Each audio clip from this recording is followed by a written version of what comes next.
My name is Tiffany Spraggins-Payne. I'm your host of Zigzag, which highlights women entrepreneurs and industry leaders of the science, technology, transportation, engineering, and mathematic industries.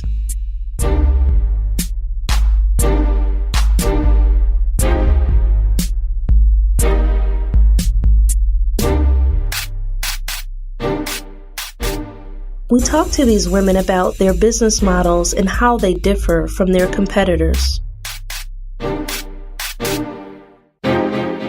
Today, my guest is Tess Gardephe. She is the Senior Regional Manager of NFTE, which stands for Network for Teaching Entrepreneurship. She does this for the Philadelphia Metro office, which is a global educational nonprofit that activates the entrepreneurial mindset and builds startup skills in youth to ensure their success and to create a more vibrant society. Welcome, Tess. Thank you, Tiffany. Excited to be here. Oh, we're so excited to have you today. So before we jump into our interview, Tess, I would love for you to define entrepreneurial mindset from your perspective. Great, absolutely. Well, at NFTE, we focus all of our courses on the entrepreneurial mindset because we know that that's what will help our students in their futures, no matter what path they go down.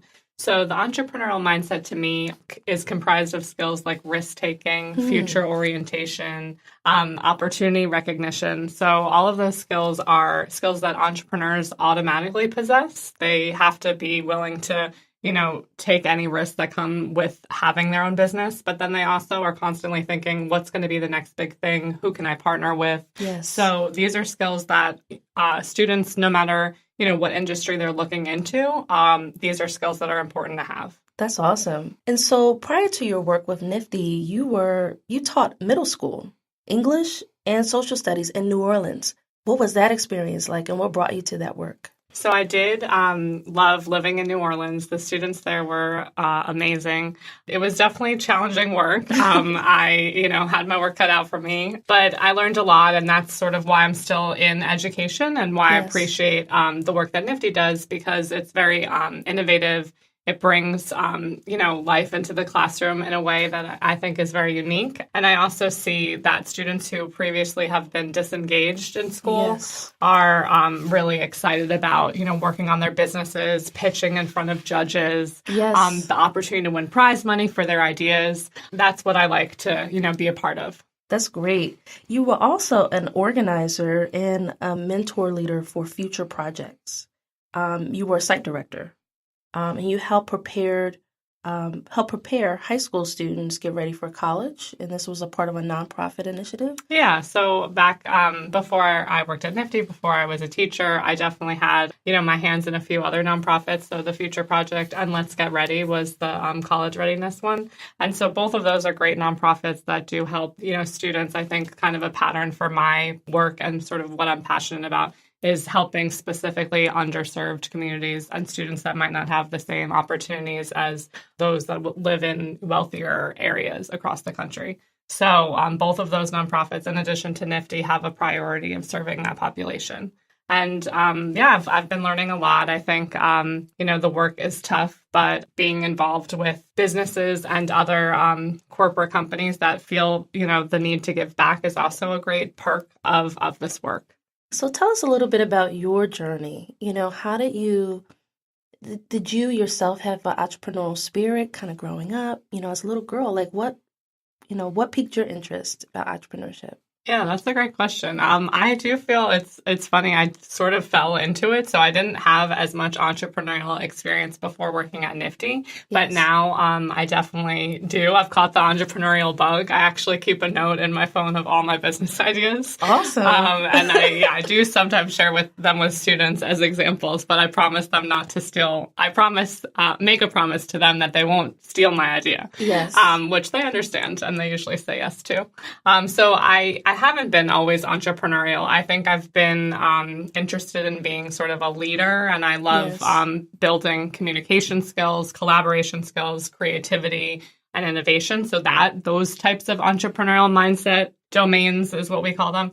those have always been with me, but I think I've Yes. become, risk taking, for example, is not a strength of mine. I like Mm. to have things planned out. And so when you're an entrepreneur, you have to sort of get more comfortable with that. And so I've, as I communicate that to students, I think I've also become more comfortable with that. That's great. This podcast focuses on women in STEM and transportation, and many of the interviews that we've had within the past few weeks has been focused around the soft sciences, so psychology, sociology, and really beginning to look more at like the mind and the behavior of those who are working in these particular sectors, right? And so the work that you're doing around entrepreneurial mindset, that also kind of falls nicely in those buckets. And so could you tell our listeners a little bit about how you've been able to leverage emotional intelligence to serve your student population as they're developing their entrepreneurial mindset? Yeah. Well, one thing we do that helps students understand what those domains actually mean is we have activities that they can work on, usually in teams that their teachers facilitate in the classroom. And they're a lot of fun. So one of them involves being a strong listener. Yes. So you work with a pair, and one student describes a picture of something that you have to draw, but they have no idea what it is. So they just have to listen really well to, what the instructions are. So, draw a squiggly line. That could look like anything to Yes. one person, but it's to practice, that communication skills, but then also being flexible, being patient. So, those are skills that you need in the workplace, that you need to be successful. But sometimes it's hard to know, am I good at that? Or how do I get Yes. better with it? That's something, in terms of the emotional intelligence side, I think teaching it through entrepreneurship helps students Yes. really grasp it and think, oh, wow, I really wasn't paying attention to what line Tiffany told me to draw. But now Exactly. let's do it again, and let's, or maybe let's trade turns. Yes. And now, I'll become more empathetic to the listener that went Yes. before me. So, small activities like that you can even do with kids as young as 12, could really help them put them on a path of greater success in the future. I watch students that never thought they would walk into, an SAP or Citibank, which are two of our partners, and yet they get to meet the CEOs. And so they have to really know, like, if I only have 30 seconds to say hello to this powerful person, what am I Yes. going to say? How am I going to say it? And, how am I going to set myself up to be proud of how I represented myself? So those are the skills that we look to build, and we use our teachers who are wonderful across the regions to do that in the classroom. And then, of course, NFTE provides the chance for students to meet and greet other people at our competition layers. That's fantastic. I want to think a little bit more or dive a little bit more into like your background, right?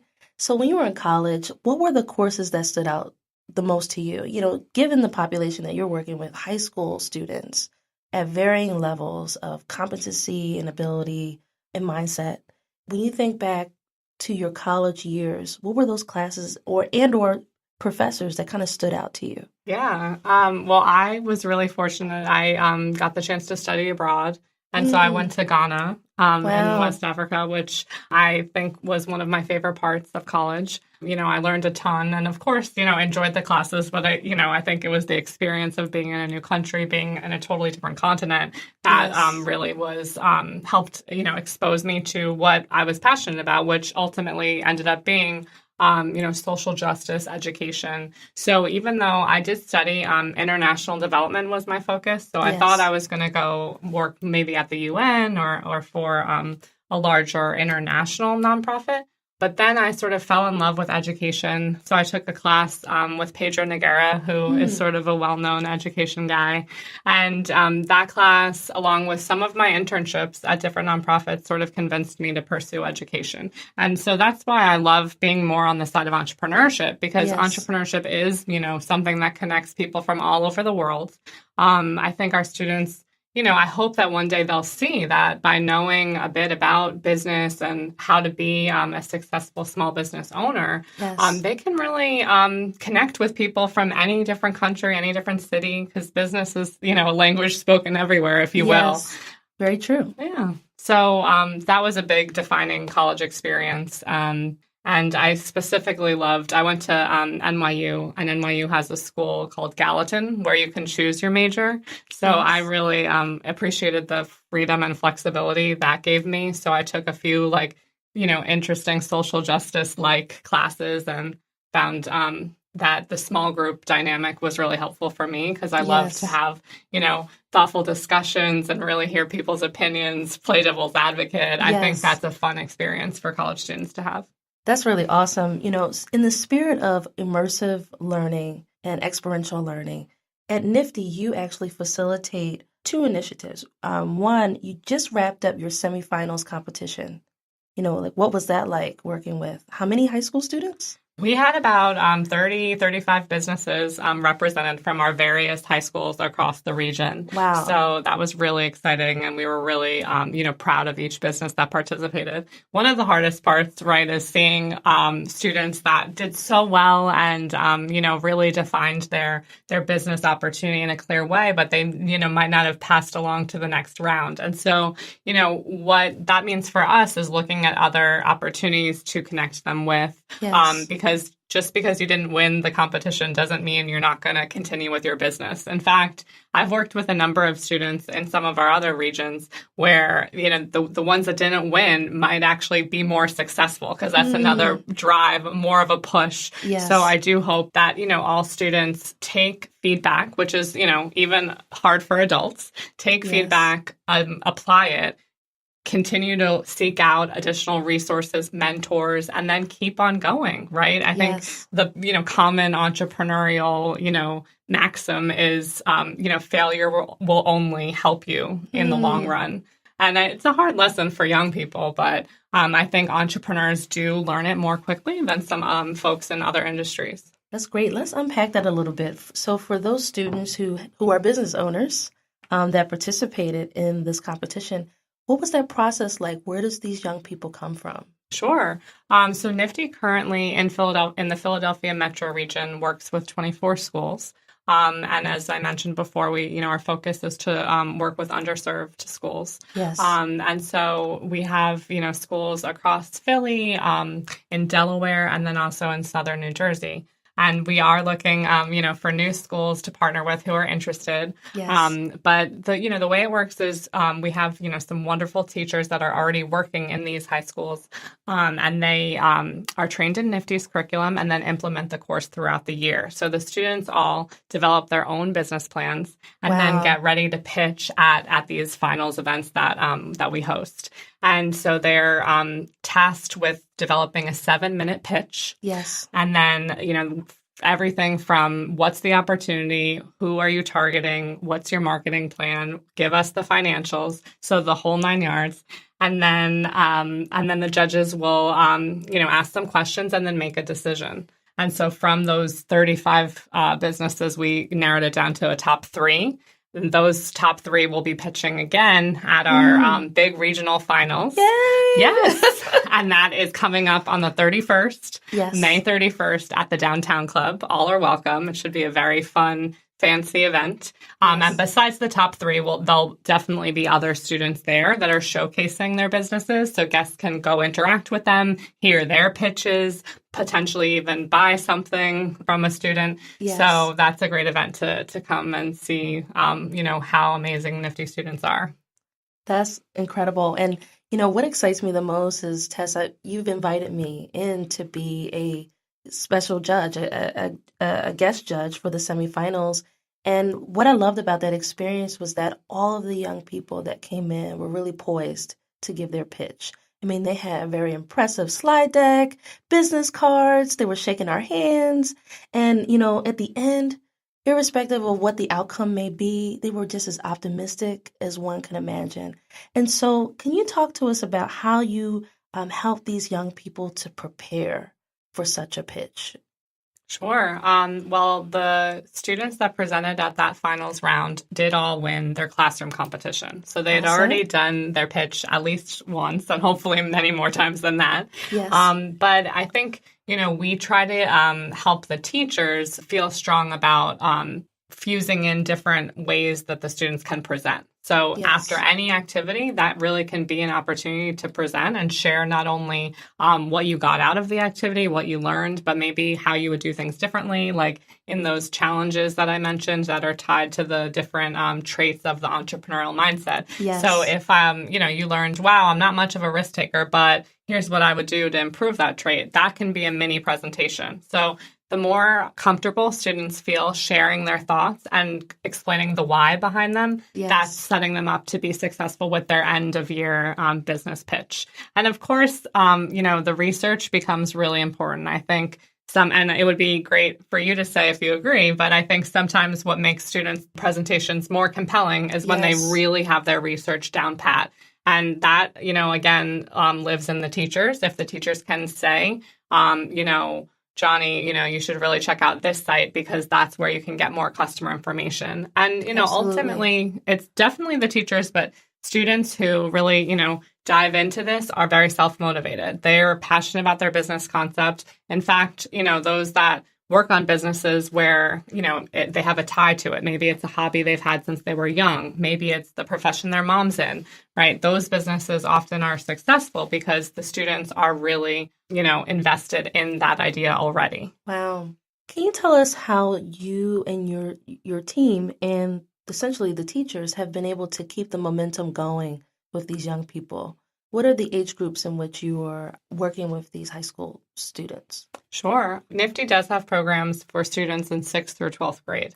Okay. Most of the students that presented at the semifinals are high school students. But we have, young students from basically 12 to 18 who are working on different various business concepts.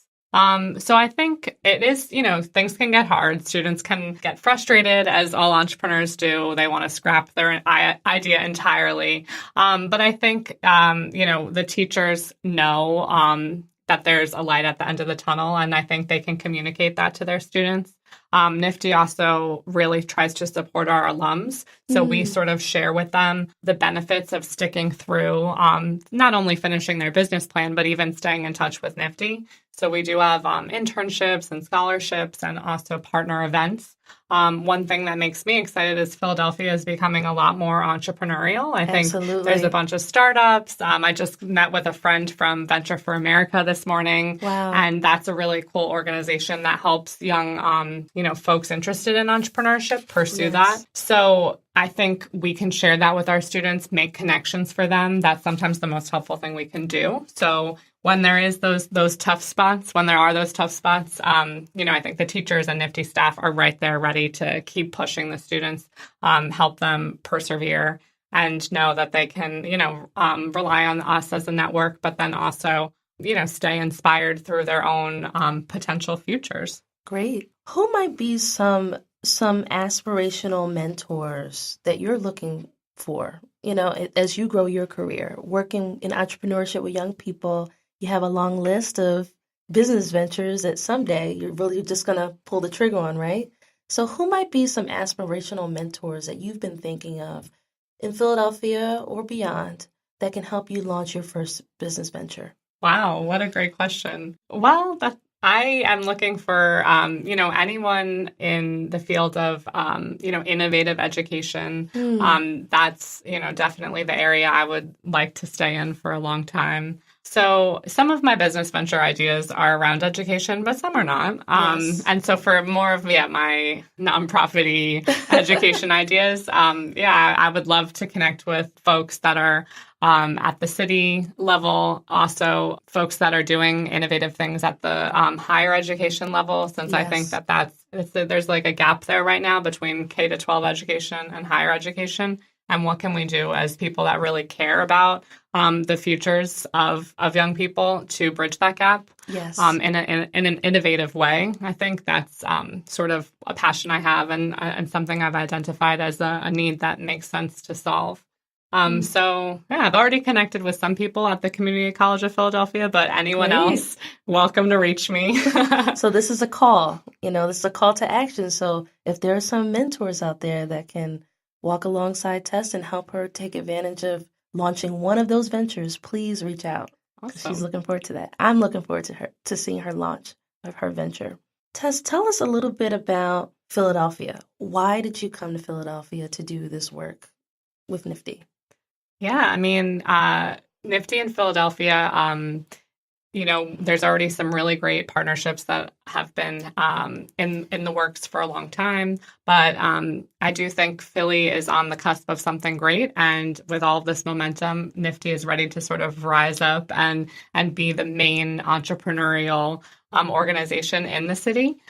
So I had an opportunity to move here and I said, yes, let's go for it. Yes. And I really have fallen in love with the city compared to New York, where I'm from. I like the, big city, small town vibes. Yes. I like when you meet people, they want to stay connected with you. They want to help you. I felt like it's a very supportive community. Yes. Where we are really, everyone's passionate about making the future of Philadelphia something great. Yes. And I feel very grateful so far. And I think I'm excited about, the work that is still, to come. We are looking, for new partnerships with both, schools, but then also other nonprofits, folks at the city. So I look forward to continuing to, network with people, see if there's a collaboration opportunity. So that's it so far. That's great.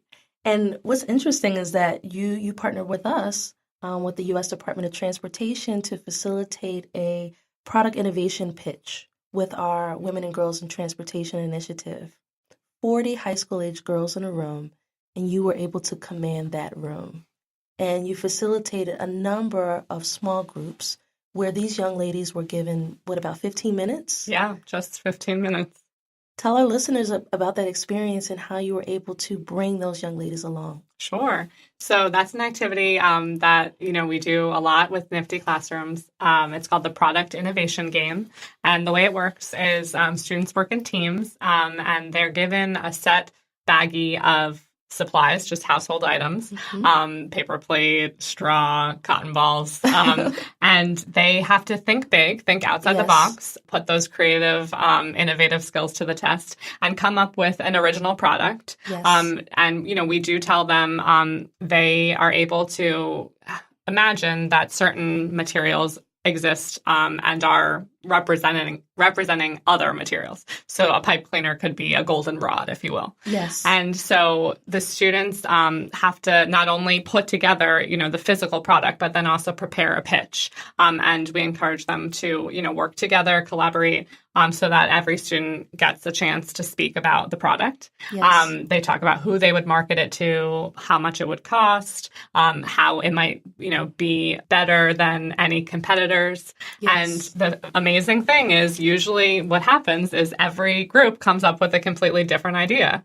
And the girls were very impressive. I had such a great time with them. Really some wild ideas out there. But that's sort of the fun of it is thinking, if you put so-and-so together, give them 15 minutes, the same materials as the next person, they can really, who knows what they'll come up with. And so, I love doing that activity. I've done it hundreds of times and I feel like I've still heard so many new ideas. Wow. You can tell that you really enjoy spending time with these students and you fully immerse yourself into that experience with them.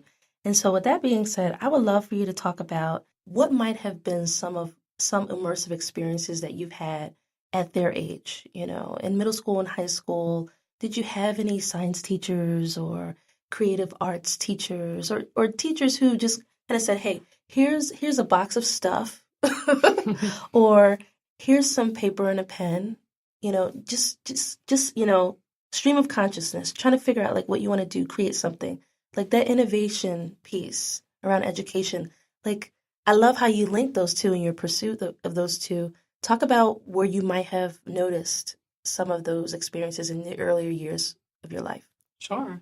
Well, thinking back to high school, it's funny, I don't do it on a daily basis, but I mean, I went to, a smaller school, so it was pretty intimate, but there were some leadership club opportunities. So I think maybe one thing I do remember from that, so there was a club called Peer Ministry. So I went to a Catholic school, but we were basically charged with assisting, new students, helping them feel more at home, Yes. creating workshops that would, influence them to be empathize with one another, feel comfortable coming out of their shell. So I guess, early on, I was given the opportunity to design things like that for crowds Yes. and, take on leadership roles. So I think that helped a lot. I do enjoy that. I love Yes. like facilitation and, helping people get to know each other. So that was maybe one thing that I hadn't even thought of that inspired me to, like this work and think of new ways to improve workshops. You can tell that you really enjoy doing this work because your face just lights up, and so does the students. I really enjoy listening to you interact with the students because, coming in at 7:30 in the morning, we're greeting these young ladies on the day of this Women and Girls Initiative, and they're just as excited as we are, right? They had no expectations. They just knew that they wanted to meet some incredible women like yourself who are working in the entrepreneurship, the STEM, and transportation sectors. No expectations, but out of all of the presentations, they loved them all.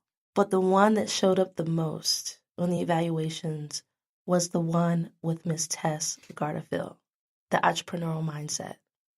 Talk to us about how you're able to influence young people and give them that lasting impression that you have made on all of them, including myself.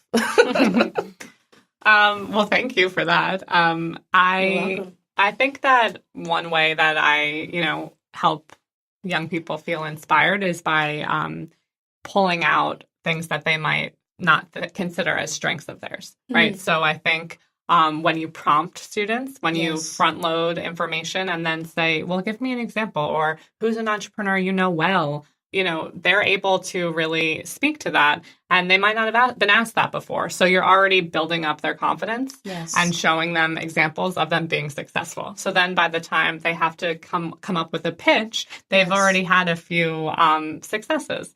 And so I think that's one way that I, help students along their path. And then I think I try to make things interesting, and I love finding commonalities with people. So I like to ask them, quirks about their siblings, their passions, and pull that out. So then I can go back to it later on in a session. So if a student says, they love cooking, they love hair braiding, whatever it is, I'm going to return to that because I know that was something they shared with me, and they might not think I remember, but I do. And so building those relationships throughout, even if you only have a workshop where it's 2 hours, it still could make a huge difference and be the hook that the student needed to pursue, entrepreneurship or business. Indeed, it is a great hook, I would say. So, Tess, I want you to talk about what success means to you. Yeah, I mean, it's interesting. I've been thinking a lot about that in the past year. I think success, I'm fortunate to feel like the work I'm involved in really matters and really is making a difference. So I think to me, success means fulfilling your goals that you outlined for yourself. But then I think it's also, are you feeling, fulfilled in the work you do every day? Yes. Are you, contributing in a way where you are, making the world a better place, even if that's, a little corny. And at least that's, what I hope to define success as. And I think that, I'm doing, pretty good, the best I can. I think you're doing a fantastic job. Thank you. You're welcome. Well, thank you, Tess. Thank you so much for coming on today. I know our listeners will find great gems that they can take away from today's dialogue. For those who are interested in learning more about NFTE and want to connect with you and your colleagues, how might they go about doing that? Sure. Well, we have, a website that has some really great information, some data, some information on our courses and some events. So NFTE.com, NFTE.com. And then if you just look at where we work, you'll see the Philadelphia Metro link. And then you'll see my name and my email. So everything's on the website. And I definitely encourage the listeners to check it out and reach out. I'd love to, hear from anyone. Awesome. Today, my guest was Tess Gardephe. She's the Senior Regional Manager of NFTE, which is the Network for Teaching Entrepreneurship. a global education nonprofit that activates the entrepreneurial mindset and builds startup skills in youth to ensure their success and to create a more vibrant society.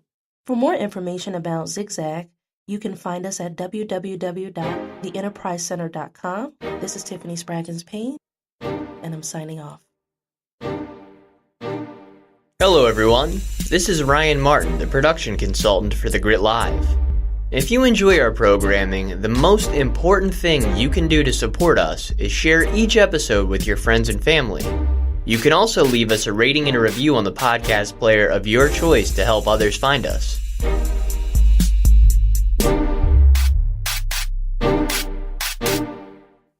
Thank you for listening.